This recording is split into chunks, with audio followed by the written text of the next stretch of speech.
शेख हसीना को सजाए मौत का फरमान, क्या एक बार फिर बांग्लादेश हिंसा की आग में जलने जा रहा है। नमस्कार, मैं हूं केवल तामंग और आप देख रहे हैं खबर समय। भारत में रह रही बांग्लादेश की पूर्व प्रधानमंत्री शेख हसीना ने आईसीटी के आज आए फैसले, जिसमें उन्हें मौत की सजा दी गई है, को मानने से इनकार कर दिया है। उन्होंने कहा है कि आईसीटी का फैसला राजनीतिक बदले से की गई कार्यवाही है। शेख हसीना ने कहा कि फर्जी अदालत का फैसला मानने के लिए वह बाध्य नहीं है। उन्होंने कहा कि यह मुकदमा एक तरफा है, उनकी अनुपस्थिति में चला है और उन्हें अपने बचाव का कोई मौका ही नहीं दिया गया।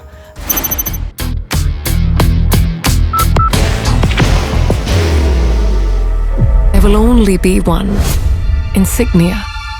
आज अंतर्राष्ट्रीय अपराध ट्रिब्यूनल ने बांग्लादेश की पूर्व प्रधानमंत्री शेख हसीना को फांसी की सजा सुनाई है, जिसकी आहट कई दिन पहले से ही लग रही थी। आईसीटी ने शेख हसीना पर लगाए गए मानवता विरोधी कृत्य के आरोप को सही पाया है और इसके बाद ही उन्हें मौत की सजा सुनाई गई है। अदालत में वकीलों का भारी जमावड़ा और शेख हसीना को फांसी की मांग से पता चलता है कि बांग्लादेश में हवा शेख हसीना के खिलाफ हो चुकी है। शेख हसीना ने आईसीटी के इस फैसले को संविधान विरोधी बताया है। उन्होंने अपने ऊपर लगे सभी आरोपों को खारिज कर दिया है।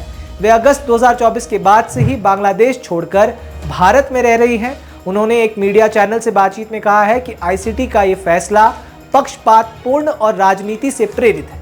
उन्होंने आईसीटी के फैसले को मानने से साफ इनकार कर दिया है और कहा है कि ये फैसला बिना किसी लोकतांत्रिक जनादेश वाले एक धांधली पूर्ण न्यायाधिकरण ने दिया है, यानी उनकी नज़र में इस कोर्ट की कोई मान्यता ही नहीं है।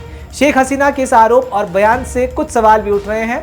आखिर बांग्लादेश में सुप्रीम कोर्ट भी है, फिर भी शेख हसीना को मौत की सजा आईसीटी ने क्यों दी?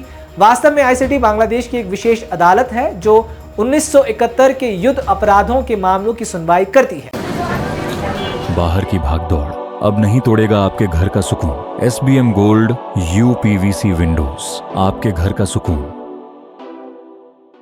ये अदालत सुप्रीम कोर्ट की तरह आम मामलों को नहीं सुनती है। इसका काम उन लोगों को सजा देना है जिन पर आरोप है कि उन्होंने पाकिस्तान सेना की मदद की थी।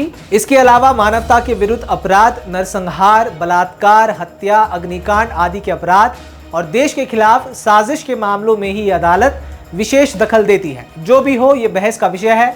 आईसीटी ने शेख हसीना को 3 मामलों में दोषी पाया है। इनमें बांग्लादेश के लोगों को भड़काना, हिंसा के लिए आदेश देना और अत्याचारों को रोकने में विफल रहना शामिल है। आईसीटी ने शेख हसीना पर मानवता के विरुद्ध अपराध को सत्य पाया है। पूर्व गृह मंत्री जमाल खान कमाल को उकसाने का दोषी पाया। तीसरा आरोपी पूर्व inspector general of police Chowdhury Abdullah Al Mamun भी शामिल है। उन पर आरोप था कि उन्होंने ढाका तथा आसपास के क्षेत्रों में छात्रों की हत्या के लिए कार्यवाही को अधिकृत किया। लेकिन ये सब तभी संभव है जब आईसीटी के फैसले को लागू किया जाता है। शेख हसीना तो इसे फर्जी अदालत बता रही है। पिछले कई दिनों से बांग्लादेश के हालात बिगड़ गए हैं। कट्टरपंथी ताकतें शेख हसीना को फांसी की सजा से कम नहीं चाहती थी और इसलिए अदालत पर दबाव डालने के लिए पिछले कई दिनों से हसीना विरोधी ताकतें बांग्लादेश में सक्रिय थी। हालांकि बांग्लादेश में शेख हसीना के समर्थक भी कम नहीं हैं। वे अदालत के फैसले का विरोध कर रहे हैं। आज कोर्ट के फैसले के खिलाफ शेख हसीना के समर्थक ढाका की सड़कों पर उतर आए और भारी हंगामा कर दिया। उधर शेख हसीना के विरोधी भी सड़कों पर उतरे और उन्हें फांसी देने की मांग करते हुए धान मंडी 32 इलाकों में शेख हसीना के समर्थकों से टकरा गए। गनीमत थी कि बांग्लादेश पुलिस ने समय रहते मौके पर पहुंचकर स्थिति को संभाल लिया। आपको बता दूं कि धान मंडी इलाका शेख हसीना के पिता और बांग्लादेश की नींव रखने वाले शेख मुजीबुर रहमान का घर है,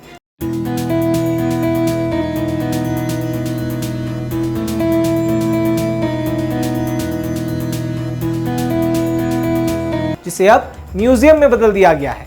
म्यूजियम की सुरक्षा सेना करती है। आज ढाका कॉलेज के कुछ छात्र इस म्यूजियम को नुकसान पहुंचाने के लिए जा रहे थे, लेकिन समय रहते पुलिस ने मौके पर पहुंचकर किसी बड़ी वारदात को होने से टाल दिया।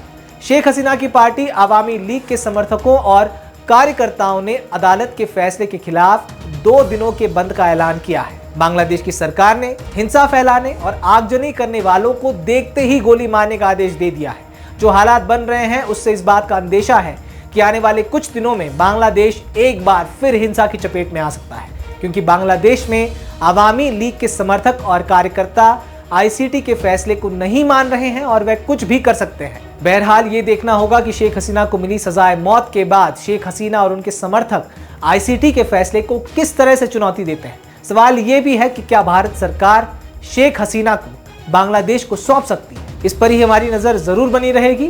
फिलहाल आपको बताना चाहूंगा कि ये खबर समय के प्रतिनिधि सुरेंद्र श्रीवास्तव के द्वारा लिखी गई है। ऐसे ही तमाम खबरों को जानने के लिए हमारे साथ जरूर बने रहें और देखते रहें खबर समय, हर समय खबर समय।